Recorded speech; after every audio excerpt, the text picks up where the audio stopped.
ఎందుకు మనం inclusive education కోసం నేర్చుకోవాల్సి వచ్చింది? ఎందుకు దీన్ని మనం పరిచయం చేశారంటే, మామూలుగానే ఇంత ముందు వరకు అసలు ఇంక్లూజివ్ అంటే ఏంటంటే మనం కొంతమంది పిల్లల్ని సాధారణ పిల్లలతో కలుపుకుని విద్య అందించాలి. ఇంతకుముందు దీని మీద అంతగా శ్రద్ధ ఎందుకు పెట్టలేదంటే, ఫస్ట్ ఇంక్లూజివ్ ఎడ్యుకేషన్ చెప్పింది అసలు మొట్టమొదటిసారి ఇంక్లూజివ్ ఎడ్యుకేషన్ ఏంటంటే అమెరికాలో వాళ్ళని జనసంఖ్యను చేర్చుకోవడం అనే ఒక కాన్సెప్ట్ మీద అమెరికాలో మొట్టమొదటి కంటే డెవలప్ చేసిన కంట్రీస్ కాబట్టి వాళ్ళు ఇటువంటి పిల్లల్ని ప్రత్యేకంగా చేర్చుకోవాలని చెప్పేసి ఒక కాన్సెప్ట్ వాళ్ళు పెట్టారు. జనసంఖ్య చేర్చుకోవాలని ఒక కాన్సెప్ట్ పిల్లల్ని ఎక్కడ దూరంగా పెట్టకంటే మొట్టమొదటి పెట్టిన తర్వాత అసలు మొట్టమొదటి ప్రపంచంలో ఇంక్లూజివ్ ఎడ్యుకేషన్ మీద పారిస్లో ఒక స్కూల్ ని స్టార్ట్ చేశారు. మన దేశానికి వచ్చినట్లయితే అమృత్సర్లో మొట్టమొదటిసారిగా ఈ ప్రత్యేక అవసరాలు పిల్లల సంబంధించిన పాఠశాలని మనం ఇండియాలో స్టార్ట్ చేశాం. అసలు దీనికి అసలు ఇటువంటి పిల్లల కోసం మనం పట్టించుకోవాలని విషయాన్ని మొట్టమొదటి చెప్పింది ఎవరైతే చూపించింది 1976 లో మనకి బ్రిటిష్ వాళ్ళు పరిపాలించింది అయిపోయిన తర్వాత కష్టంగా ఉండేది. దాని మీద మన ఎడ్యుకేషన్ ని మన కంట్రీ మన అవసరాలకి తగ్గట్టుగా మన దేశ పరిస్థితులకి ప్రజల యొక్క అవసరం తగ్గట్టుగా మన స్కూల్లో కంపెనీ ఏర్పాటు చేస్తున్నాం. మొదలైన కంపెనీ, సెకండ్ కంపెనీ, అలా కొన్ని కంపెనీస్ ఉన్నాయి. అలా మొట్టమొదటి 1976 లో ఇంక్లూజివ్ ఎడ్యుకేషన్ అంటే మనం ప్రత్యేక అవసరాల విద్య కోసం ప్రత్యేకించి దాని ముందు చెప్పామన్న కంపెనీ వాళ్ళు మీద కూడా అందించాలి. ఎందుకంటే ఎందుకు అందించాము? మనకి భారతదేశంలోకి రాజ్యాంగంలో కల్పించినటువంటి హక్కులు, బాధ్యతలు ఉన్నాయి. ప్రతి ఏంటి హక్కులు? మనకి బాధ్యత ప్రకారం ప్రతి పిల్లవాడికి కూడా విద్యను నేర్చుకునే హక్కు ఉంది.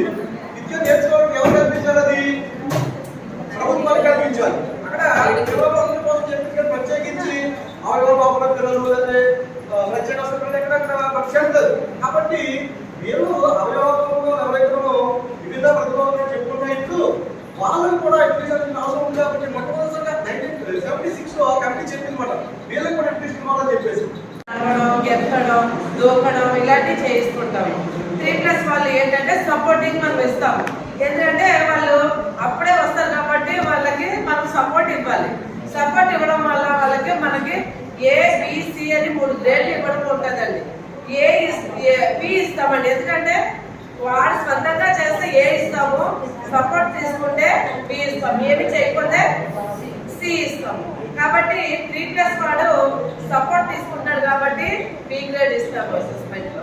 అలాగే అన్ని అభివృద్ధుల్లో కూడా ప్రతి పిల్లవాడు కూడా 3+ లోని అసెస్మెంట్ కి సంబంధించి వాడు ఏ వీక్స్ లో ఉంటున్నాడు, ఎలా క్యాచ్ చేయగలుగుతున్నాడా లేదా అన్నది ఎక్కువగా సి గ్రేడ్ మీద మనం ఫోకస్ అనేది ఎక్కువ పెట్టుకొని వాళ్ళ దగ్గర పెట్టుకొని వాళ్ళకి ఎక్కువగా సపోర్ట్ అనేది ఇవ్వాలి. అలాగే 4+ వచ్చేటప్పుడు ఆ పిల్లలు ఈ ఏదైతే ఈ అభివృద్ధి 4 రకాల అభివృద్ధులకు సంబంధించిన ఆట, పాట, మాట, కథ, సృజనాత్మకత, ఇలాగా భావోద్వేగం ఇవన్నీ ఏవైతే ఉన్నాయో వాటి అన్నింటినీ సపోర్ట్ చేసి ప్రతి దానికి కూడా వాడు మనం ఒకటి చెప్పేటప్పటికి ఇంకొకటి వాళ్ళ సిచ్యువేషన్ వేరేగా ఉంటుంది. అలాంటి వాడికి ఏ ఇస్తాం. అందులోనే కొంతమంది పిల్లలు నీరసం చేత కొంతమంది సిగ్గుగా ఉంటారు. కొంతమంది పిల్లలు బోల్డ్గా అనారోగ్య పరిస్థితిలో ఉన్న పిల్లలు కానీ ఇలాంటి పిల్లలు ఎవరైనా ఉంటే వాళ్ళు చేయలేరు. వాళ్ళకి సపోర్ట్ ఇస్తాము. సపోర్ట్ ఇచ్చి ఇలాగా స్లోగా ఉంటుంది వాళ్ళని డెవలప్మెంట్ అన్నది. అలాంటి వాళ్ళకి మనకు సపోర్ట్ ఇచ్చి చూసిన వాళ్ళకి బి ఇస్తాము. మొత్తానికి ఏమి చేయకుండా సిలో ఉంటే సి గ్రేడ్ ఇస్తాం. మరి అలాంటి ఎవరైతే BCలో ఉన్నారో ఫోకస్ అనేది ఎక్కువగా పిల్లల మీద దృష్టి పెట్టాలి. అంగన్వాడీ వర్కర్లు వాళ్ళని చక్కగా గుండ్రగా కూర్చోబెట్టుకొని వాళ్ళు ఆడేటప్పుడు సపోర్ట్ చేయాలి. అలాంటి పిల్లలు మనం కించపరచకుండా నువ్వు ఆడగలవు, చేయగలవు అని మనం సపోర్ట్ ఇస్తూ ఆ పిల్లల్ని కూడా అంటే వీడు సి వచ్చాడని వాళ్ళని పక్కన పెట్టడం ఇలాంటివన్నీ చేయకూడదు. ఏ వచ్చినాడు క్లాస్ కొట్టించడం, బి వచ్చినాడు ఇలా పిల్లల్లో మనస్పర్ధలు రాకుండా మనము వివిధ అంచనాలు వేసుకుంటూ ఇది ఏదైతే ఈ అసెస్మెంట్ కార్డ్స్ అనేది పిల్లలు ప్రతి ఒక్కరు కూడా కార్డు ఉంటుందండి. ఆ కార్డు సంబంధించి వాళ్ళ పేరు అవి వస్తాయి. ఆ పేరు దగ్గర వాళ్ళ పిల్లల అభివృద్ధులు ఉంటాయి. ఆ అభివృద్ధులు ఏమైనా చేయగలిగాడా లేదా అనేది అంగన్వాడీ వర్కర్ సెంటర్లో ఉంటాయండి. పిల్లలకు ఒక అసెస్మెంట్ కార్డు అనేది అంగన్వాడీ సెంటర్లో ఉంటుంది. అంటే ముందు ఇంక్లూజివ్ ఎడ్యుకేషన్ ఎవరికి ఎవరి కోసం ప్రవేశపెట్టబడ్డాయి? ఎవరైనా ఇంక్లూజన్ సార్ చెప్పాడు, ఎవరి కోసం ప్రవేశపెట్టబడింది?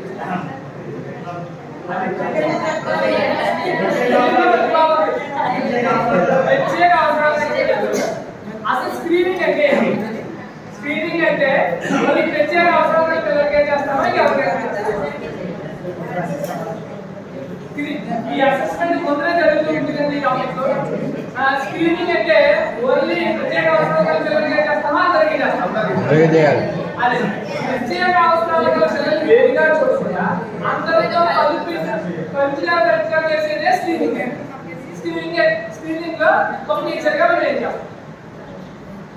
స్క్రీనింగ్ లో టీచర్ గా మనం ఏం చేయాలి? స్క్రీన్ చేయాలి.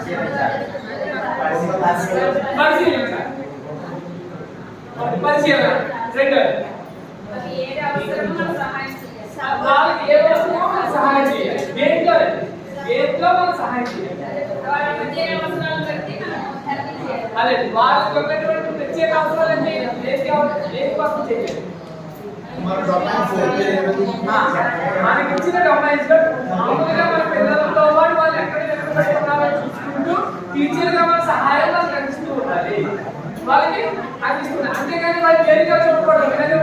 అసెస్మెంట్ లో చెప్పారు, అసెస్మెంట్ లో చెప్పారు నువ్వు దూరంగా కూర్చో, ప్రత్యేక అవసరాలు ఇచ్చి ఉంటాడు కూర్చోని అవన్నీ వేరే చేసి మాత్రం తీసుకోవాలి. అందరితో పాటు వాళ్ళు చేస్తూ వాళ్ళు కూడా మనం ప్రత్యేకంగా చూడకుండా వాళ్ళకి కొంచెం మనం తర్వాత ఇంకొక మూడో అంశం ఉంది. మనం వాళ్ళతో మాట్లాడాలి. ఎవరితో మాట్లాడాలి? పిల్లలతో మాట్లాడాలి. పిల్లలకి లోపాలు ఉంటాయి, మరి ఎవరితో మాట్లాడాలి? అందరితో మాట్లాడించాలి. తల్లిదండ్రులతో మాట్లాడాలి. ఎవరితో మాట్లాడి తల్లిదండ్రులతో మాట్లాడాలి. ఇలా ప్రత్యేకించి బిజినెస్ సర్ది తీసుకుంటే ఆ తర్వాత వచ్చేది మనకి అసెస్మెంట్ ప్రాజెక్ట్. దీంట్లో మనం అన్ని రకాలుగా అభివృద్ధి చేసినట్లయితే పిల్లలు అన్ని రకాలుగా అభివృద్ధి చెందుతారు.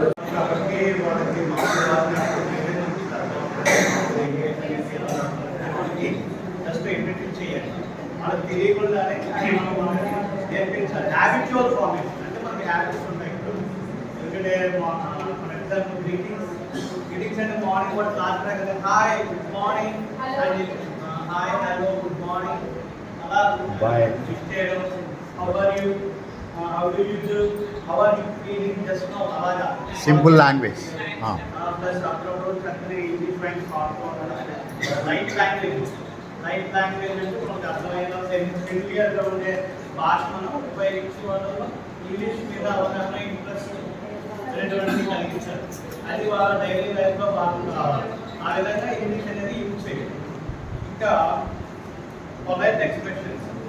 పొలైట్ ఎక్స్ప్రెషన్స్ అంటే for example have you had your meal, have you had your lunch, have you had your tiffin, just like that. అలా అన్నట్టే వాడు టిఫిన్ అనగానే వాళ్ళకి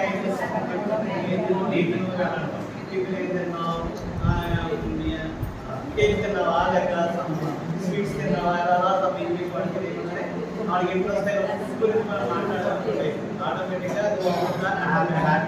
అలా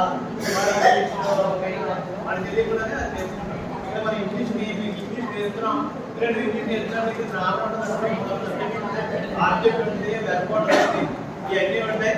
ఇవన్నీ నేర్చుకోవాలని చెప్తాం కానీ ఏం తెలియదు కాబట్టి అది ఎలా ఇన్వాల్వ్ చూస్తారు. కాబట్టి ఏంటంటే అవి ఏం చెప్పండి, this is not English, this is just introduction, this is just familiar about the English అని చెప్పేసి వాటికి చెప్పడం. ఆ విధంగా వాడు ఏంటంటే English automatic good you please అని అనగా కనీసం ప్లీజ్ ఫర్ ఎగ్జాంపుల్ వాడి దగ్గరికి మనం ప్లీజ్ అనే మాట